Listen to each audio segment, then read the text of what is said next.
This video contains major spoilers for Persona 4 Golden. Persona 4 Golden is fantastic. In my Persona 3 Portable video, I said that P3 is where Atlus planted the seeds of modern Persona. P4G is where the roots took hold, and the tree really began to grow. It improves on nearly all of the downfalls of P3P, and is probably the most personal game I've ever played. I'm Ouroboros. Let's talk.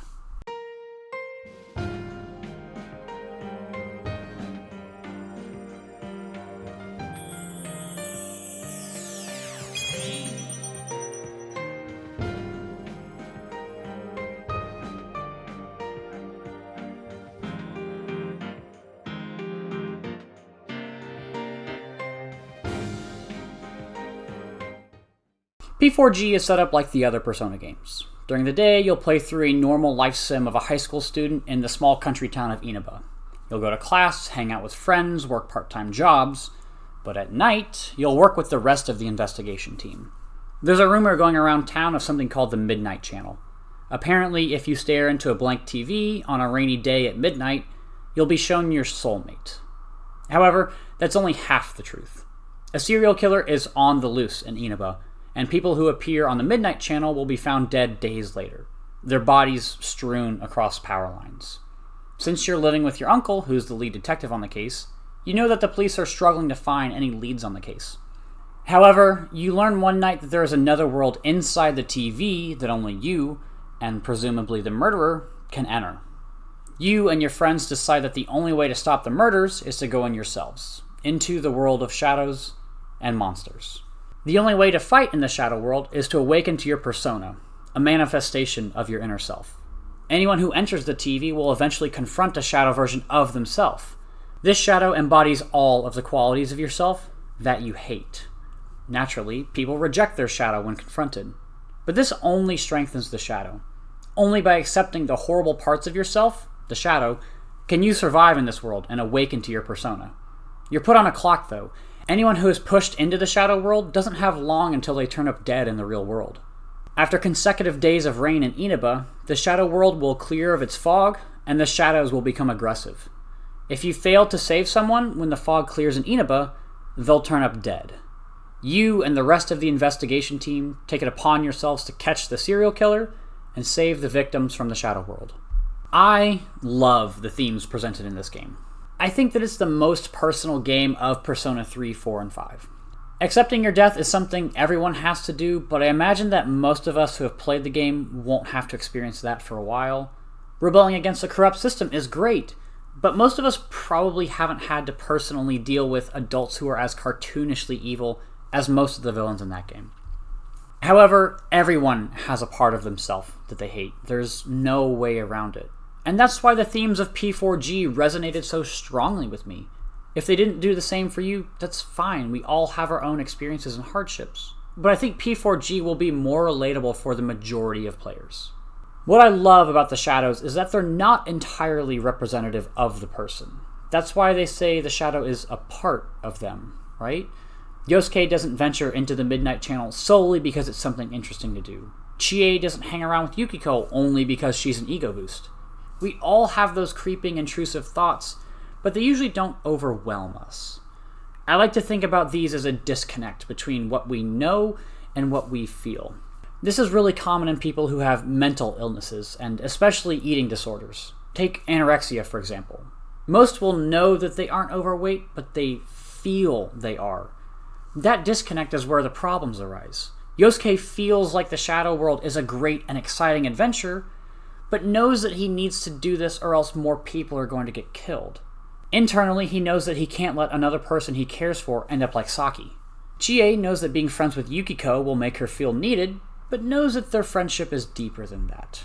Their strengths complement the other's weaknesses and make for a positive relationship. And this theming is heavily present in the boss fights, my favorite of which is probably the Shadow Yukiko fight. There's such a great lead up to it. People are consistently talking about Yukiko being the heir to the Yamagi Inn. It seems like normal characterization at first because it gives you something to latch onto. But you slowly realize that there's a hint of sadness in her voice when people continue to remind her. Then there's the layer of guys constantly hitting on her because of her looks. No one really gets to know her before making a move, and it implies that she's nothing more than a trophy to her potential suitors. It all culminates in the TV interview right before she gets thrown into the other world. Then you finally meet Shadow Yukiko, and all of your suspicions are confirmed. She hates the inn and is waiting for a knight in shining armor to come rescue her. Like I said, this isn't the whole truth, but it's a glimpse into how much expectations have affected Yukiko. And the Shadow's transformation is just perfect. It's a caged bird, but not really. The cage is open. She's free to leave whenever she wants, but Yukiko has to do it on her own. It's really subtle, and I don't know if the developers even intended this, but it adds so much more nuance to the fight. Even the little knights she summons are great because they're so small and frail. They're representative of all the silly little high school boys who hit on her. They even run away if you deal enough damage to them, and Yukiko will attempt to summon another, only for no help to arrive. They're not coming to help her. At the end of the day, Yukiko is the only one who can get herself out of the situation. Realizing this, she accepts her shadow and awakens to her persona. I'll always have a special place in my heart for this fight. It was my very first exposure to Persona. I had a few college friends who were playing this while I was in their dorm room. We were all music majors, and one of them even showed me a duet that he wrote about it. It's really a nostalgic memory for me.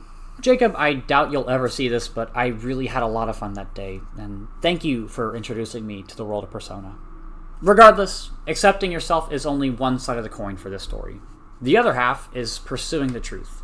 While yes, self-discovery is within that, I'm talking about the truth within the murder case, and also the truth of the Midnight Channel. I think the murder hook is a great opening. Within 30 minutes, the conflict has already been established. Why are these people being murdered? How are they being murdered? More importantly, why are their bodies mangled on the power lines? These are all questions that get answered in the next hour or so. You're given a good grasp of the stakes of the narrative, as well as the world you'll be interacting with. It's fun playing detective and saving people in the Shadow World. I really like that there's a long pause between capturing Mitsuo and Naoto being thrown into the TV.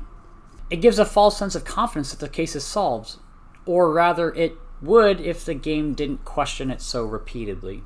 That really ruins the surprise once you see Naoto on the Midnight Channel. I do wish the game didn't have so many "this is the final battle" moments. First it's Mitsuo, then Namatame, then Adachi, then Amano Sagiri, then Marie, and finally Izanami. It gets really annoying to have everyone super resolved to take on a monumental enemy, only to do it again 5 hours later.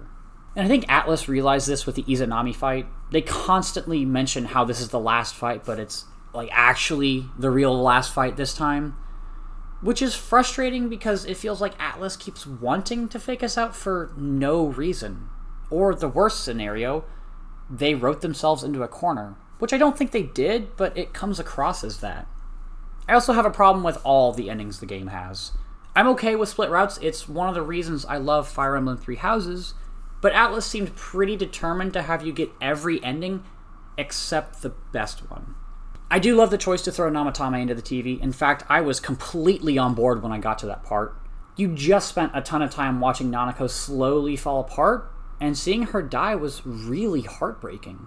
I applaud Atlus for being able to elicit that kind of brutalistic reaction from a player, but you have to pick very specific dialogue options at this point to be able to progress the story. Much more than a simple, hey, let's all just think about this for a second. I wish it wasn't so strict, because it'll be very unlikely that you pick the correct options without some kind of guide. And then you have to go through the hassle of skipping through tons of dialogue just to get back to that choice. Yeah, I think it's really cool that it looks like you're fast-forwarding a VCR, but it becomes mind-numbing after a few attempts. Once you do pick the right options, you come back to a revived Nanako, and I don't really like this. I think it really cheapens her, and their explanation is just, oh, we resuscitated her, which, no, they weren't doing that. The doctor and nurse were just standing there as you held Nanako's hand. And she stays dead if you decide to throw Namatame into the TV. Again, I think it's awesome that Atlus is able to get such an emotional response in these scenes, but I think some of it needed to be better executed. And then you have the split that happens on March 20th. There is no reason to think you can change things here because the game is very deliberately trying to tell you that the game is over. You're saying your goodbyes and your stuff is all packed up. I assume most people would think that the game is asking if you're ready to leave is just an option in case you wanted to run around Inaba one last time. I think Naoto mentioning that the Midnight Channel is still problematic was probably supposed to be your hint that there's more for you to do, but I don't think there's anything in the game to at least point you in the right direction. Plus, you already met with Teddy and Yosuke in Junes, so there's no real reason for you to go back there. But other than the endings and the fake-out final fights, I really love the plot. All of the little things are what make the life sim parts of this game so enjoyable, like going to Tatsumi Port Island. It's such a nice callback to Persona 3, but it isn't overbearing. I think the chase sequence with Namatame is really intense and high stakes. However, there are definitely some parts that don't quite stick, and I'll chalk those up to it just being a very heavily Japanese game. Of course, you have your hot springs scenes where the guys perv on the girls, because why wouldn't you have those? And the whole cross-dressing and beauty pageant part just makes me really uncomfortable. Everyone obviously doesn't want to do it, and I wish they could have gone a different direction with the Culture Festival. That said, the story is still awesome. Seeing the fog roll into Inaba really ramps up the narrative. Now, your world is at risk. The Midnight Channel always felt a little disconnected because it's really just comprised of a bunch of dungeons, but seeing that threat make its way into the real world lights a fire under you to end this. And of course, I love when you get near the end of the game when it tells you how close you are to leaving Inaba, and that you should go make memories with all your friends. It really puts everything into perspective. All the battling, all the time spent with your social links, everything. That little bit of dialogue hit me way harder than I could have ever expected because I absolutely adore the characters in this game. Obviously, the characters are going to be incredible. It's a Persona game. But I think that Persona 4 has by far the best main cast out of the modern Persona games. And that's no disrespect to 3 and 5. I loved a lot of the party in those games. But P4 really takes it one step further. I could ramble forever about some of the characters in this game, so I'll only stick to a few. Kanji is probably my favorite party member in the Persona games that I've played. He's so brash and confrontational, but throughout his dungeon and social link, you learn that this is all just a cover-up for his fragile masculinity and insecurities. He's really a huge softie on the inside. And you would never know this by looking at him or without getting deeper into his social link. He's clearly pretty broken on the inside and doesn't know how to process his father's death, so he overcompensates by trying to be hyper-masculine.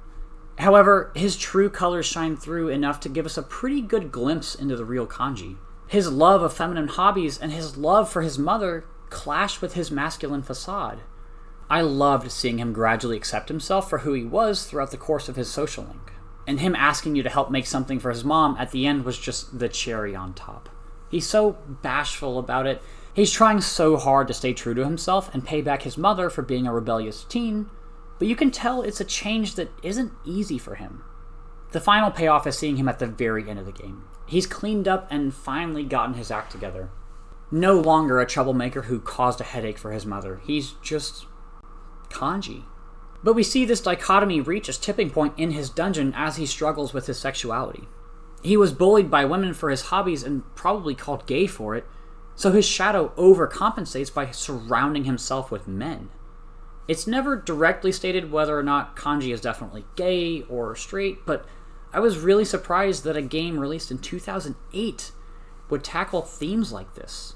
And I think he's probably bisexual.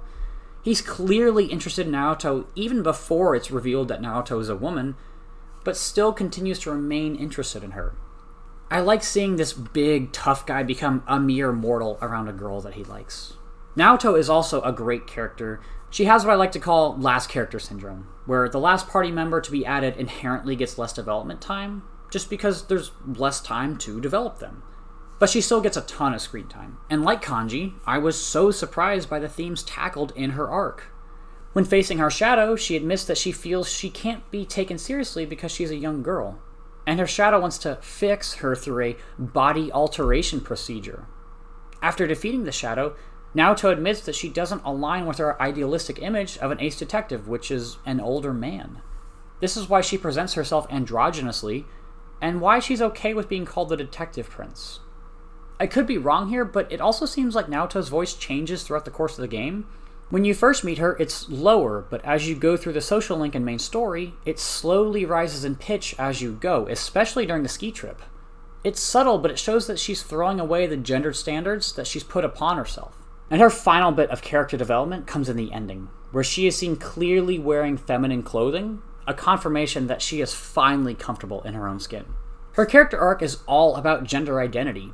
Again, I'm really surprised to see this from a game released in 2008. It's themes like this that make the game stand up so well even today.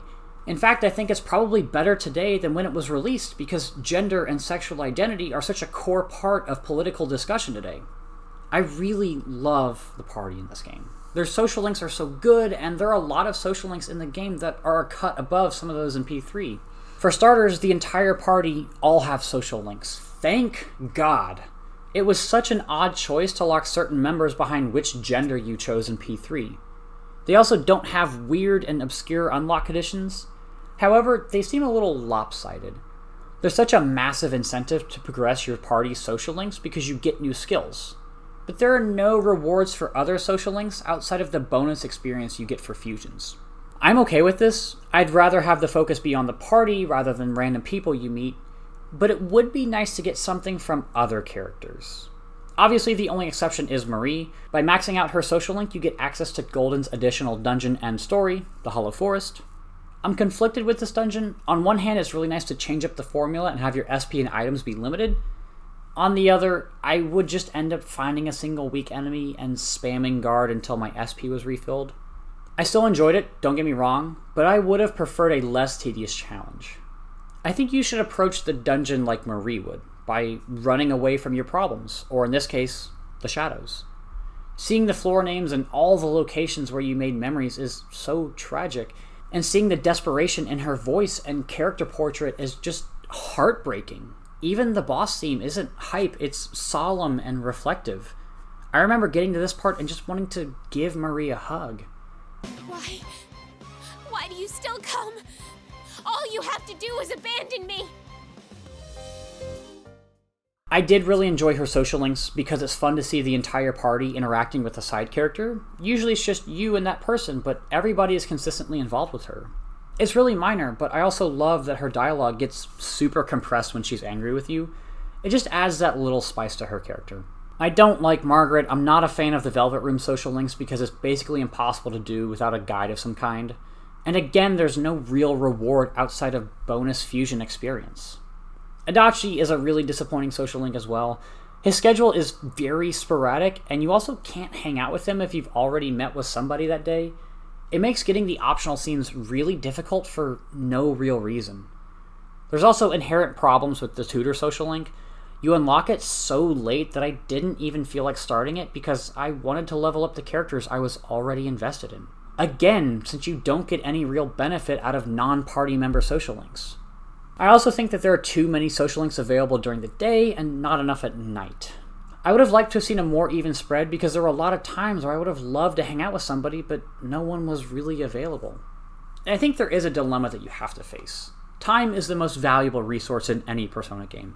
It's limited and very precious. So if a character doesn't grab your attention right away, you toss them to the side. There were plenty of characters who I didn't want to level up because they either annoyed me or seemed boring, and that doesn't give them the chance to develop. This isn't an issue, but it's something that everyone needs to weigh when they play a Persona game. Look, I could go on and on about the characters, but in a nutshell, Persona 4 has my favorite party. Everyone is so well developed and lovable that you can't help but smile each time you get to hang out with them. This game has awesome presentation. Persona 3, 4, and especially 5 are all really stylish. P4's main color is yellow, so Persona 3 through 5 have now each used one of the primary colors as their foundation, so I'm curious to see what Persona 6 will bring. However, while I do like the yellow theme, the real star of the show is the TV aesthetic. Obviously, a lot of the plot revolves around TVs, and Atlus really ran with this. I love the battle UI. It's clearly meant to imitate a TV screen, but a nice little detail is that everything within the frame is kind of staticky. I think that the action select is also supposed to be an old channel knob. The opening of base P4 did a good job of hammering this theme home. There's a lot of static throughout the animation, but what really caught my eye was how everyone is on a screen of some sort. Yosuke and Kanji look like they're on some type of camcorder, Chie is on a security camera, someone is trying to take a sneaky photo of Yukiko, Rise is performing on TV, and Naoto is probably in an interview. It's great to see a snippet of their personalities here in addition to presenting the aesthetic of P4. You also get the calendar system, Igor, and the Velvet Room featured in this opening.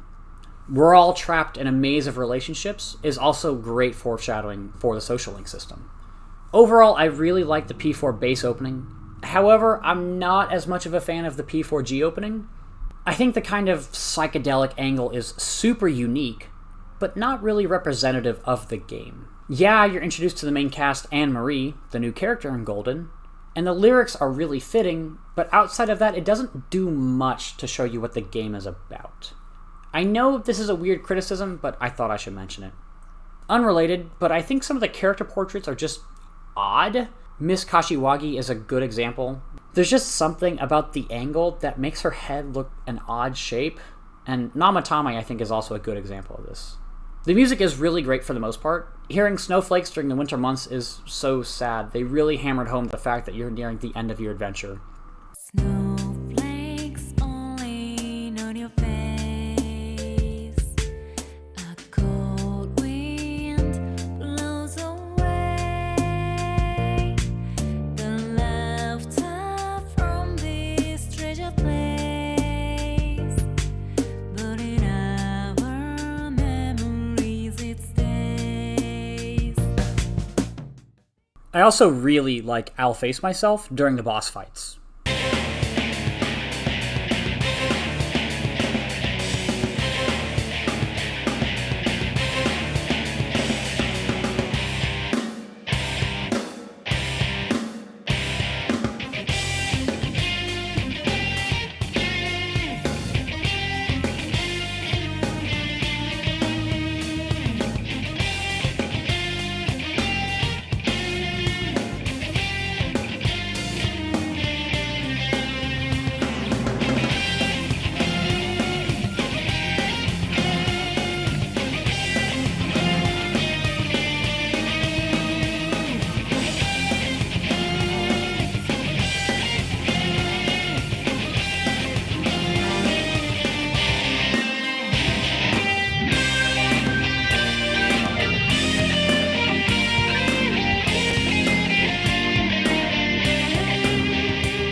But the most effective music here is the lack of any music during the rainy days. It's just the sounds of your footsteps and the rain, a grim reminder that people lost in the Midnight Channel are running short on time. Rainy days are also the best days to enter TVs since none of your social links are available. The only music I don't like is the final boss theme, the Genesis. It's so disappointing. It's very atmospheric and repetitive, which is not inherently a bad thing, but it feels completely disconnected with the rest of the soundtrack. And that's a real shame because I felt like a lot of the other battle themes were really well done. The rest of the soundtrack feels really cohesive and definitely takes a 2000s pop approach, but I really would have liked to have seen a different approach with this track. I was overall happy with the dungeon crawling gameplay in P4G. You can definitely see the progression of Atlus's skills when it comes to crafting dungeons if you compare Persona 3, 4, and eventually 5. It's a huge step up from Tartarus in many aspects. All of the dungeons are very visually distinct from each other and offer wildly different music. They're all thematically related to the victim, and that makes each one stand out. Each dungeon usually has some kind of brief gimmick. The teleporters and void quests come to mind. However, that's really the depth of the mechanics here.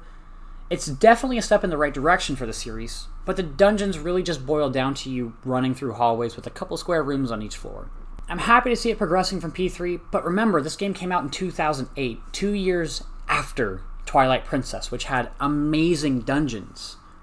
Look, I know Atlus is not nearly the powerhouse that Nintendo is, but if the dungeon crawling is supposed to comprise half the game, they really should have put more time into creating well-crafted dungeons. A minor gripe I have is that the music in Void Quest gets really annoying.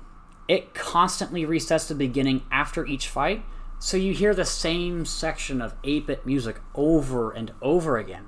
The music is in line with the aesthetic that the dungeon is going for, but it gets really grating. I think having the music pause and resume after the fight would alleviate this issue. One change I was really happy to see is that light and dark spells now hit 100% of the time when an enemy is weak to them. At least I think that's the case. I can't remember a time in my playthrough where a vulnerable enemy would dodge it. In P3, this wasn't the case. There were multiple times where I would just have to sit there and spam very expensive skills in hopes of hitting a weakness. It's a great change and pulls light and dark more in line with other elements, and the overarching mechanic of finding and exploiting enemies' weaknesses. I do like the changes to shuffle time. It feels like a deeper mechanic as there are now cards that kind of have a give and take. Do you have your XP in exchange for an extra pull, or do you want to stay on track for the level curve? It gives your decisions more weight and forces you to take into account what you might be missing out on. I still think relying on RNG for obtaining personas is not great. Like I said in my P3P video, the negotiation system in P5 is vastly superior, but that was an advancement that would happen later down the pipeline, so I can't really knock Atlus for it. Similar to P3P, I found myself constantly underleveled in P4G. I still think that there should be a way to level up your party members while they're in the back, at least a little bit. I'm fine with switching between people, in fact, I prefer to do so, but Yukiko is clearly the best caster, and I also have to play as myself, so that really only leaves me with 2 slots to work with. Chie and Kanji are both physically offensive-based units, so I typically don't want to have them together, so I feel like my combat choices are a bit limited here. Rize is unbelievably broken once you level up her social link. The HP and SP recovery is so generous that you can essentially endlessly explore dungeons without having to use a single recovery item. And her in-battle buffs are very frequent and very powerful. The lack of experience isn't a big problem, but if I clear out every nook and cranny in a dungeon, I expect to be at least on par with basic enemy levels. However, the level curve is significantly better than P3. Oh my god, this was such a massive relief for me. There are no awkward difficulty spikes or valleys in this game, and it made my playthrough way more enjoyable. There were times where I had to take a step back and fuse a new persona or maybe grind a little bit, especially before the final boss. But once I realized what skills I needed and leveled up a bit, everything kind of fell into place. Again, fusion is fun here. I've always liked how the personas are what grows more than you. Your stats don't matter nearly as much as your personas and their skills. It's a cool system with tons of diversity that keeps things fresh every playthrough. I also like how you're granted more inherited skills if you fuse more personas at once. It allows you to sacrifice a lot in order to gain something even stronger. I like how your weapons change as you get new ones, similar to P3, but I was disappointed to see that armor has no cosmetic impact. I know Chie says something about how they have to hide it under their clothes so nobody at Junes suspects anything, but seeing high schoolers running around with swords in their school uniforms is a bit jarring. I do wish armor and weapons would drop from enemies more often. That's something I wish they kept from P3. At least in my playthrough, I was always having to shop for gear. I feel like that should be the backup plan, right? You get equipment from defeating enemies, but if RNG doesn't go your way, the shop is always an option. I mentioned this before, but I really enjoy the bosses in this game, both thematically and mechanically. They offer a good challenge and bring interesting and progressively challenging aspects to them. The bosses on the return to dungeons are really tough, though. I remember going back to Yukiko's castle after finishing it. I didn't really struggle with any of the normal enemies on the way back, but got one-shot by the boss. Yeah, they're not for the faint of heart. It's a nice optional challenge for those who are willing to make the journey back through old territory. This is where crazy difficulty spikes should be, in the optional content. Although I feel like the returns are optional isn't entirely true. While you can ignore them, you're probably going to need to run through them again so you can catch up to the level jumps in the dungeons once you get around mid-game. On another note, one thing that I wish I would have known earlier is how to budget my time a little bit better. On days where it rains, you can't really level up many, if any, social links. I found that it's a good idea to only enter the TV during rainy days. Time is obviously the most important resource in any Persona game, so finding this optimization can make your life a lot easier. I think Atlus was trying to get you to realize this by removing the normally cheerful music whenever it rains. The silence is an eerie reminder of what you need to accomplish. Persona 4 Golden is an incredible game. I was worried going into it. I played P5R first and adored it, then played P3P and was severely disappointed for numerous reasons. However, P4G proved to be worth every single hour I put into it. It's such a personal tale of self-acceptance, and the entire party is my favorite cast of characters in any game. They're just so dynamic and well-developed and relatable. I do think it struggles in some ways. There are large sections without any save points. I'm lucky that I played this on my Switch, where I can just pause everything with the home screen. I don't know how people manage to play this on PS2. I also think that the characters are a little too thirsty in this game. Yosuke and Teddy are a little too enthusiastic about chasing girls, and Rize is just way too into you. Like, throwing herself at every available opportunity. They really needed to tone this down. I know they're high schoolers and hormones are raging, but it's just way too excessive. Everyone shines in the small moments of P4G, whether it's practicing for the concert, or going on the camping trip, or continuing to call Mr. Morooka King Moron even after he was murdered. The dungeons are a massive improvement from P3, as they aren't monotonous and have actual theming now, but they're still a long way from being fully fleshed out areas. I'm sad that my Persona journey is at an end for now. I don't really plan on playing the older games given that P3 was rough for me, but I'm anxiously awaiting news for Persona 6. And I think that's kind of the experience Atlus wanted to give you. You spent all this time with your friends and helping them find themselves through the dungeons and social links, but at the end of the journey, you have to inevitably say goodbye to everything. Seeing them in the ending fully embracing themselves and moving past the events of the game is rewarding and so cathartic. Look, I just really loved this game. Persona 4 Golden is an incredible experience from start to finish. Its rich characters and engaging gameplay are truly unique. Play it. You may even learn the truth about yourself. Thanks for watching.